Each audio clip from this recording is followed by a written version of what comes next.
Beautiful people, you know where you at. This is the place to be, man. We got you covered all week. We don't take no breaks. This is the breaks. Let's get into it. These are the breaks. You know what it is.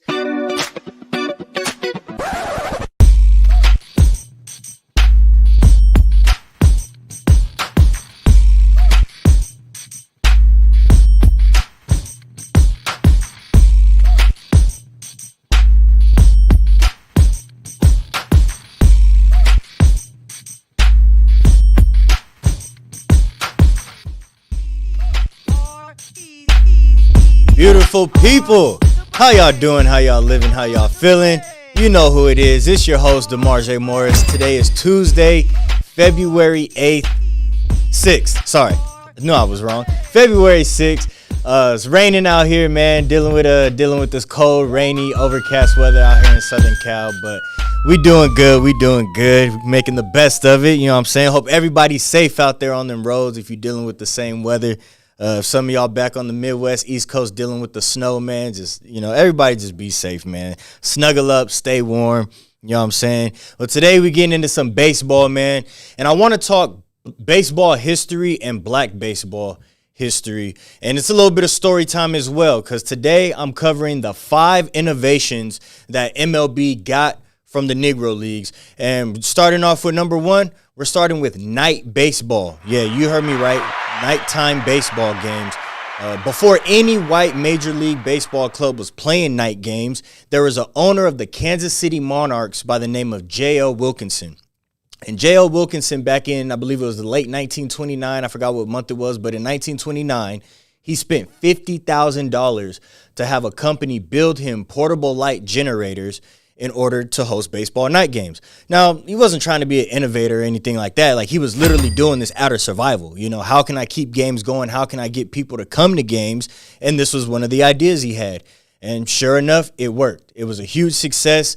And within a year, he made all that money back because the baseball night games were so popular. So I thought that was super dope to find out that, MLB got the idea for night games from the Negro League Baseball. So that was pretty dope. The first official night game was April 28th, 1930. So that would be the first professional baseball game that would be played at night. Going into number 2, we have player movement as far as contracts. Now, back then, the MLB contracts, they tend to keep players signed to one team for long periods at a time, whereas the Negro Leagues, the players have way more freedom and flexibility as far as movement. You could pitch for one team on Monday and then come Thursday or Friday be pitching for a whole different team, just depending on who was throwing you the bag. That's really what it was about. Where's the money at? So to know that MLB adopted that from the Negro Leagues is pretty dope also. You have players like Satchel Paige. Satchel Paige claimed that he pitched for over 250 teams during his baseball career, which is crazy to think. So, and then you really didn't see that change in MLB until the mid-1970s, early 1970s. That's when it really started to open up for a lot of the major league players as far as them having say in where they want to go and just that freedom and, input on where they would like to play, free agency, stuff like that. So thought that was another pretty dope one. Aggressive base running. Now, not to say that the Negro Leagues invented base running or stolen bases, but let's be real, man. It was a league full of brothers. So, of course, you had a bunch of speedsters, dudes who could run and fly, and, and it became so prevalent amongst the Negro Leagues. Like, that's what they became known for as far as that style of play. So many teams adopted the aggressive base running style because they all had guys who had speed. So, that was another one that I thought was pretty dope. You had Cool Papa Bell. He's one of the most famous Negro League players of all time, considered one of the fastest, if not the fastest, Negro League baseball player of all time. He had the record for 49 stolen bases in a season. That record was never broken. So Cool Papa Bell had that record for his whole career, which is pretty dope. 49 stolen bases, which is a lot back then, considering guys today are reaching that number, maybe not as often. You got your few, you got your guys like Acuna and your speedsters who are snagging bags like that. But I thought that was another dope one. We're going on to batting helmets. Batting helmets, yes. Willie Wells, his name was Willie Wells. He was the first professional player, black or white, to wear protective headgear at the plate. And it all started because he was hit with the pitch. He was hit with the pitch and was knocked unconscious. And rather listening to the doctors and sitting out and trying to heal, he showed up and played the very next game. But he ended up, it was a modified construction hard hat. That's what he had. And that was considered the first piece of batting equipment, protective equipment for batters. I thought that was super interesting. I wonder what it looked like. I tried to find pictures. I couldn't come across any. I'll try to look for some more. But I really wanted to see what that was like. And, of course, that's been modified over the years and enhanced over the years. And we got the helmets that we have today where it has a little side plate that comes down, that protective plate. So I thought that was a dope one. And the pitcher who hit him, I forgot to throw this in there, the pitcher that hit him, his name was Bill Bird. He was the pitcher that day who ended up hitting Willie Wells and knocking him unconscious with that pitch. I'm assuming it was a fastball. It had to be. But yeah, and another fun fact about Willie Wells, he's also credited for teaching Jackie Robinson how to turn the double play. So just imagine that, claim to fame. 2 claims to fame. Your first professional player to wear batting equipment, protective batting equipment, and to have a hand in the greatness of Jackie Robinson, being able to say, yo, I taught him how to do that. That double play he just turned, yeah, I showed him that. So that's pretty dope, man. So rest in peace to all these brothers, man. Willie Wells, shout out to him, man. Rest in peace. Some great stuff. And then we got one more for you guys. Shin guards for catchers. Now, this was probably the most interesting one just because of why they started being worn in the game. And there's a catcher by the name of John Bud Fowler, who's the first player to wear shin guards, protective, guards for the shins. He started wearing them because he was trying to protect his shins, or he was trying to prevent the racist opponents from targeting his shins when they were sliding in the home plate. He's a catcher. So that was his whole point of wearing them. I guess he was being targeted and his shins probably got hit, dinged up a couple times. So he said, oh, yeah, no. I'm not doing this no more. I'm going to figure something out. So he came up with the protective shin guards. So those are just, quick little history lessons, some baseball history, black baseball history since it's Black History Month. So, yeah, man, we had the shin guards, the batting helmets, the player movement from, as far as contracts. You had the night baseball, the aggressive base running. So thought all that was dope, man. So stay tuned, though. Coming up, we got some NBA news, a potential trade between the Milwaukee Bucks and the Dallas Mavericks. And the players that are included, I like it. So we'll get into that next, man. Hang tight. Back after these commercial breaks. Hey, everyone. I'm Neko Gumike with the LA Sparks, and you are watching Infinity Television.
Profanity Nation. A podcast for the fans, by the fans. Dive deep into the topics the other shows miss. Raw and uncensored. And he's going to play team ball. His legacy is at stake. Rare, hard-hitting interviews with players, coaches, and you, the super fans. I'm not hating. I'm like, okay, cool. Good. 3 championships in 5 years. He's more than good, bro. Profanity Nation. Listen live or subscribe on your favorite podcast platform.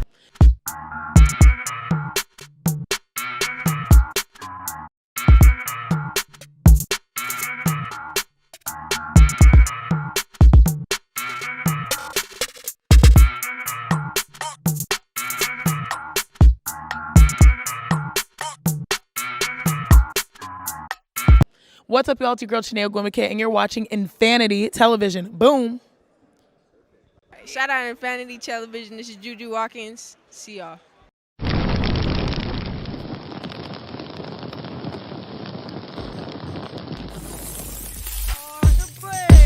Welcome back. Jumping into this NBA news, man, because I saw this headline and I was like, yo, I really like this. So, and I know we talked about the trade rumors, and we know how that could be. All these names get thrown out there, and then none of it comes to fruition. There's always a move made that was never discussed that no one brings up or talks about. But this one, if this one happens, I like this, especially for both teams. So I saw a potential trade between the Dallas Mavericks and the Milwaukee Bucks. Grant Williams for Bobby Portis, a straight-up player swap. And I love that for both sides. I believe for the Dallas Mavericks, that gives them the scoring big that I was talking about a couple weeks ago. And that's something I've been saying since last year. I've been saying the Dallas Mavericks need a scoring big. Vucevic, Wendell Carter, Lauri Markkanen, someone of that ilk on that team. You know, they need somebody who they could just dump the ball to in the post, tell them go to work, get us a bucket. Take that scoring pressure off Luka and Kyrie. Not that it's a lot. I mean, when you got those two together, them two take the pressure off each other, you know, just them alone. But a scoring big would definitely benefit this team a lot. And I love if they could get Bobby Portis. He brings toughness to that team, rebounds. Winner. If Bobby Portis was a starter, he would average 20, 25 points easy if he was a starter on the team. And like I said, he brings toughness, defense, rebounding, so I love that for them. They need an enforcer on that team. And then for the Milwaukee Bucks, if they could get Grant Williams, I love that. That'll open the floor more. I know Bobby Portis can shoot it a little bit, but Grant Williams is a much better shooter, so I love that for the Bucks because it would open the floor up even more, giving Giannis more room to work, get to the paint. We know his game likes to attack downhill, get to the basket.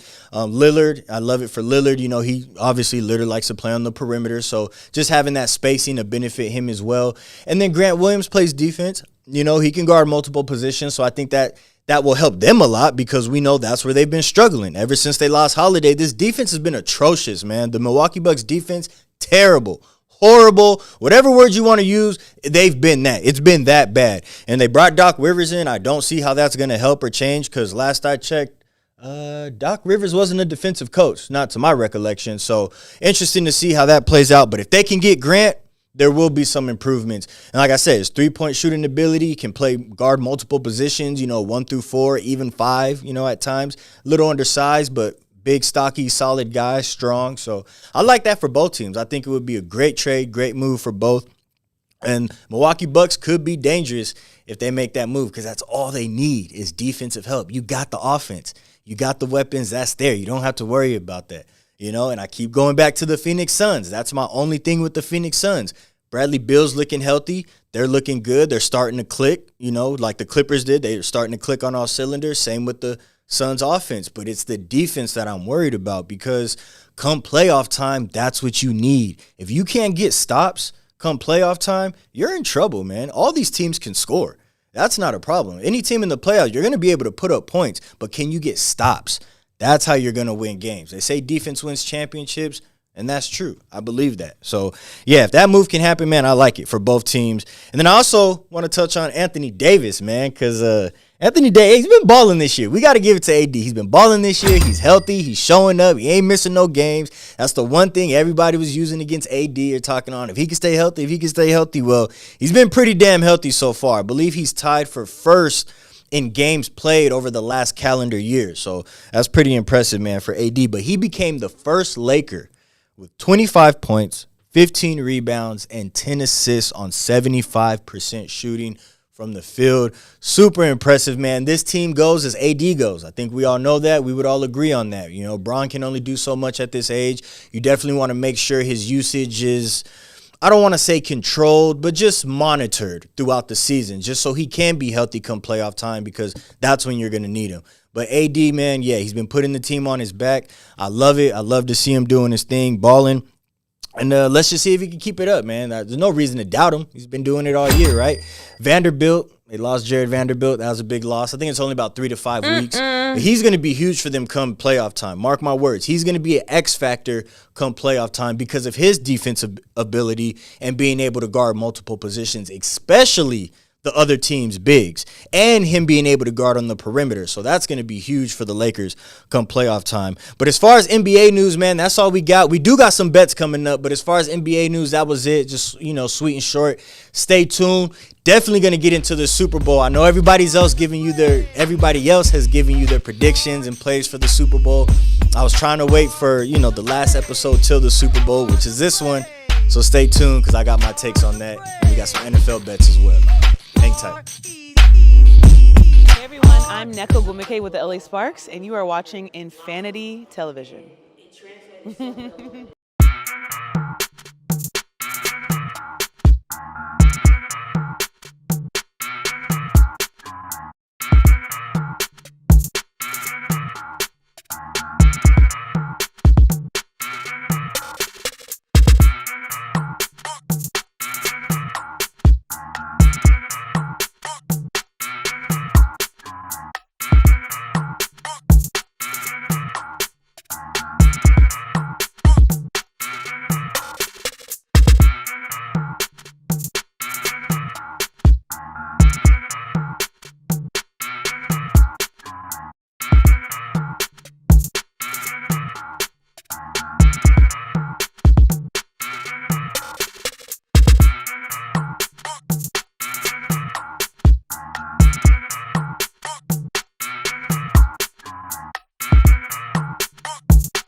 Profanity Nation. A podcast for the fans, by the fans. Dive deep into the topics the other shows miss. Raw and uncensored. And he's going to play team ball. His legacy is at stake. Rare, hard-hitting interviews with players, coaches, and you, the super fans. I'm not hating. I'm like, okay, cool. Good. 3 championships in 5 years. He's more than good, bro. Profanity Nation. Listen live or subscribe on your favorite podcast platform.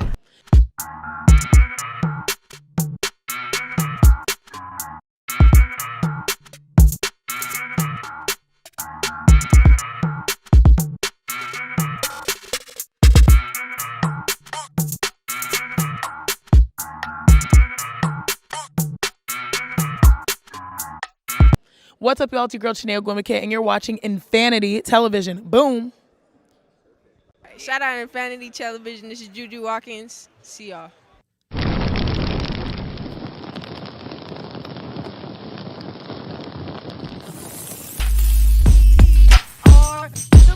As we know, Super Bowl 58 is this Sunday, baby. It's here. Last game of the year. The last time, last chance for all of us fans whose teams aren't in it to wear our gear. So no matter what team you like, Dolphins, Vikings, Ravens, Bills, Bucks, Eagles, it doesn't matter. Rock that gear, man, because it's the last time to do it until next season. But before we get into the Super Bowl, though, there's an NFL player who's trying to make a comeback. That's Le'Veon Bell. He's trying to come back, man, and he only wants to play for the Pittsburgh Steelers. Of course. Why would you want to play anywhere else? But, Le'Veon Bell's trying to make a comeback. I don't think it'll happen. I would love to see him back in the league, just to get one more opportunity. I believe he still has a couple years in the tank. Maybe not as the lead back, but, a good backup or, third stringer. I could definitely see him in that role, put him in specific packages, pass catching opportunities, things like that, but I don't think it'll happen. The Steelers are pretty set with Najee Harris and Jaylen Warren. I love that dynamic that they have with them. You got your runner, Najee Harris, running between the tackles, can get to the outside a little bit. You got Jaylen Warren, the speedster, catch the ball, get to the outside. You can do so many things with him. But, I love Le'Veon Bell, man. 3-time Pro Bowler, 2-time first All-Pro, 4th in franchise with 500 in franchise history with 5,336 rushing yards. So, great career, man. I always loved his style of running. That patient style he had. You would always see him holding on to the offensive lineman, looking for the hole, and as soon as he sees it, boom, he'd take off, So that was something different. I had never seen a running back run with that type of style until Le'Veon. So we'll see. If not him, maybe another team will come calling. Money talks. So if somebody throws him a couple extra dollars, he might be willing to play somewhere else. But, Le'Veon Bell trying to make a comeback. And then getting into the Super Bowl, as far as commercials, we all know the Super Bowl is big on commercials. The NFL has limited the gambling commercials to 3. 3 for the game, man. We're only going to see 3 gambling commercials, which is crazy considering how popular sports gambling is today, right? You would think the Super Bowl would be flooded with gambling commercials, but no. We're only getting 1 before the game and then 2 throughout the game. So, that was pretty interesting. They want to protect the integrity of the game, and I get that. But, regardless, people are already going to see certain things that happen in the game and be like, yo, nah, there's something funny about that. The Vegas put a call in. There's no way. How do you only need so many yards? They don't give him the ball. That's always going to happen, no matter how many commercials you throw out there or not. So people are always going to question the integrity because they're going to think it's fixed. It's scripted. It's the WWE. It's, predicted. But, yeah, that's crazy, man. Only 3 gambling commercials for the Super Bowl. And as far as commercials, these 30-second spots are running, they can hit you for $7 million, man. That's crazy. I always knew it was a lot of money for these spots, but to see the actual figure, $7 million for a 30-second spot, that's crazy. But, yeah, man, and then, I got to get into the Super Bowl preview, man. I know Brother VJ and Beeves and everybody hit you with theirs, so I got to hit you with mine, and I'm going with the Kansas City Chiefs, man. I got to roll with Patrick Mahomes, Andy Reid, Kelsey. They're just too great, too experienced. They've been there. They know how to handle the emotions, the media, the long week, and the travel, and how to prepare, and mentally being focused and locked in. They've been there and done that so many times.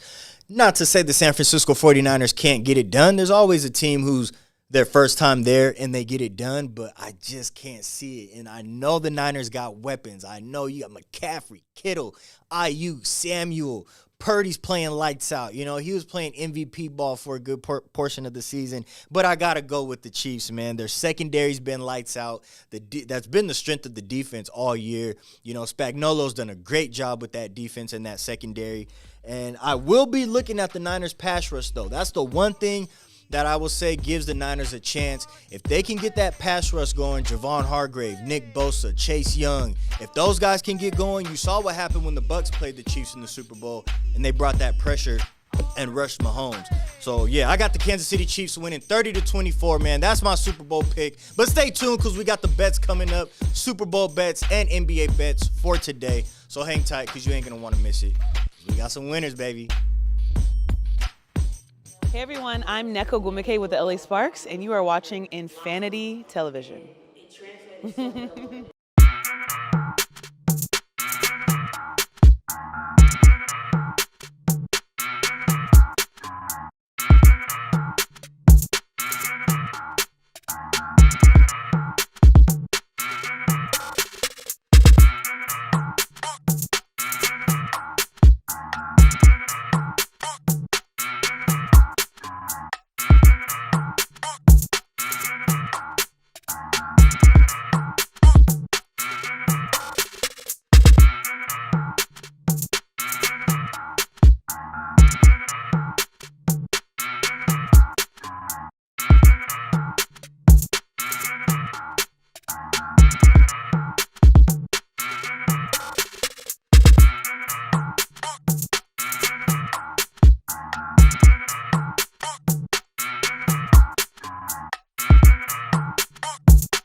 Profanity Nation. A podcast for the fans, by the fans. Dive deep into the topics the other shows miss. Raw and uncensored. And he's going to play team ball. His legacy is at stake. Rare, hard-hitting interviews with players, coaches, and you, the super fans. I'm not hating. I'm like, okay, cool. Good. 3 championships in 5 years. He's more than good, bro. Profanity Nation. Listen live or subscribe on your favorite podcast platform.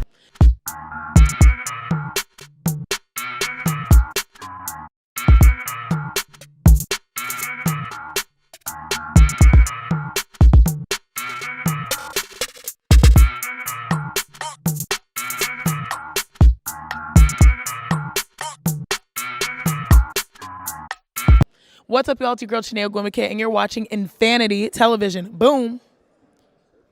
Shout out Infanity Television. This is Juju Watkins. See y'all.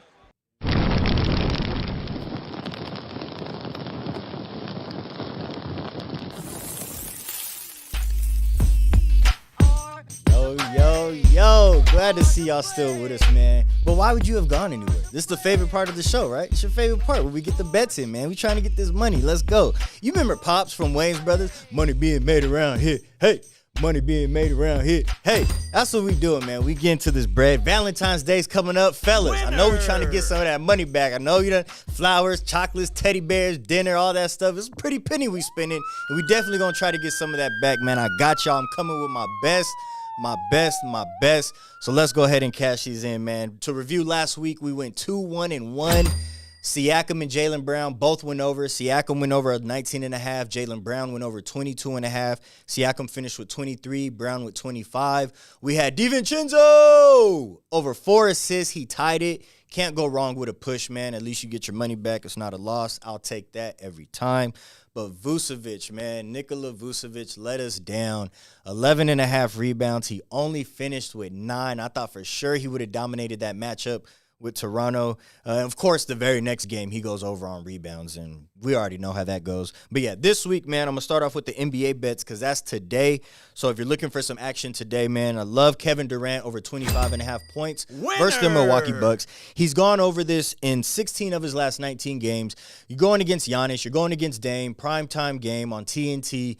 He's going to show up. The stars tend to show out when it's ESPN, TNT, that type of stuff. So I love Kevin Durant over 25.5. And in those games that he's gone over in the 16 in the 16 of 19 games that he's gone over, he's averaging 29.3 points in those games. So you got to love that. And then in 43 games, he's gone over 25.5 31 times. So that's money right there. And then, of course, who you're going against, the matchup. You know you got to bring it, Dame and Giannis on the other side. So, yeah, I love that. Giannis over 32.5. I think that's easy. A lot of people get scared when they see these high numbers. You know, you'll see Luka at 32.5, 35. I think, he was at 38.5 one day. But it's like, yo, it's Luka, man. We know this is what they do. This is who they are. There's a reason why the number or the line is that high.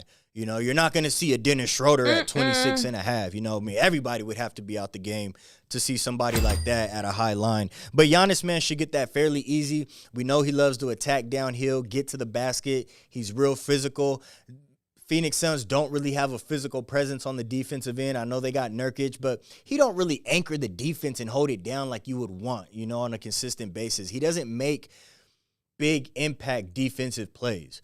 Yeah, he'll get you some rebounds. He'll score you some points, get you double-doubles, but he doesn't have those defensive moments where it's like, yo, that was a huge stop. Yo, that was a big block, in key crunch time moments. So I love Giannis to dominate this, 32.5. I think he gets that easy.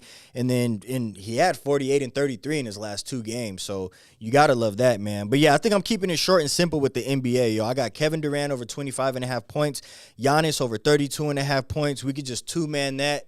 The 4-mans, I know it's always that one that could trip you up on the 4-man. So we definitely got to make sure we get you guys a dub this week because, like I said, Valentine's is coming up, and we got to get some of that bread back, fellas. You know what I'm saying? And then we're jumping over to the NFL. Excuse me. Sorry about that. The NFL, man, I love it. I love the board for the NFL. Christian McCaffrey, 130.5 rushing and receiving yards. I love that. He's been a workhorse for them all season, and I don't see anything changing now. If it ain't broke, don't fix it. It's the Super Bowl, last game of the year. You leave it all on the field. You go with your workhorses, the guys who got you there, and he's been one of the most reliable, consistent guys for this team. So I think they use the hell out of McCaffrey. I think he touches the ball a lot. I think he's super effective in this game. I think he dominates. So we got Christian McCaffrey over 130.5 rushing and receiving yards. We got Travis Kelce over 73.5 receiving yards. His girl Taylor Swift is going to be there, so he's going to want to ball out. He's just looking a lot better after, coming off that injury. I believe he missed a game or 2. I think it was just 1 game. It might have been 2, but he did miss a game late in the season, so I think that really paid dividends for him, just being able to rest up for that week. But I think he's going to have a huge game. It's another Super Bowl, another opportunity to add to his legacy, which is already pretty strong and solidified if you ask me. But love Travis Kelce over 73.5 receiving yards. I think he gets this easy. Best believe Mahomes is going to be on his game, and he's going to be finding his number 1 dude all day. And then we got Jake Moody, the field goal kicker for the San Francisco 49ers, over 1.5 field goals. I actually like Harrison Butker as well, the Chiefs kicker, but that's not one of my plays. But if you want to throw that on there, little side bet, I like that as well. But Jake Moody, I love this for the San Francisco 49ers kicker. We know the Chiefs secondary is the strength of that defense. I can see San Francisco driving down the field and stalling a couple times. The Chiefs secondary coming up with some big plays, some big stops, and you got to be aggressive in these games. You can't give up points. You can't, 4th down, we got to go for it. No. Winner! Play it smart, take the points. You don't want to get down to this Kansas City Chiefs team, and vice versa. I don't think the Chiefs want to get down to this Niners team because both teams can score, got weapons, all of that. But you got to take points when you can get them, and I could see the Chiefs coming up with some big stops in the red zone and the Niners saying, you know what? let's just take the 3 points. That's a win in itself. We'll live to fight another down. So I love Jake Moody over 1.5 field goals made. And our last pick, if we gonna sweat, we gonna sweat, man. It's the Super Bowl, you know what I'm saying? So we got to get that adrenaline pumping and really be on the edge of our seat, nail biter. And that's Patrick Mahomes under half an interception. I think he plays a perfect, flawless game. Been here way too many times. Not going to make any mistakes. Not going to get out of character. You know, he's not going to get out of character. I think he's going to be finding his guys all day. Rasheed Rice, Pacheco, Kelsey. They're going to have huge days. Valdez-Scantling's been solid for them down the stretch. So we got Christian McCaffrey over 138.5 rushing and receiving. Travis Kelsey over 73.5 receiving. Jake Moody over 1.5 field goals made, and Patrick Mahomes under half a touchdown, 4-man and 2-man, however you want. That's bread. Take it to the bank and cash it. Much love to all y'all. That's going to do it for today's episode, man. Stay safe out there. Much love to all y'all. And stay tuned for the rest of the stuff we got for you this week. Much love. I'm out.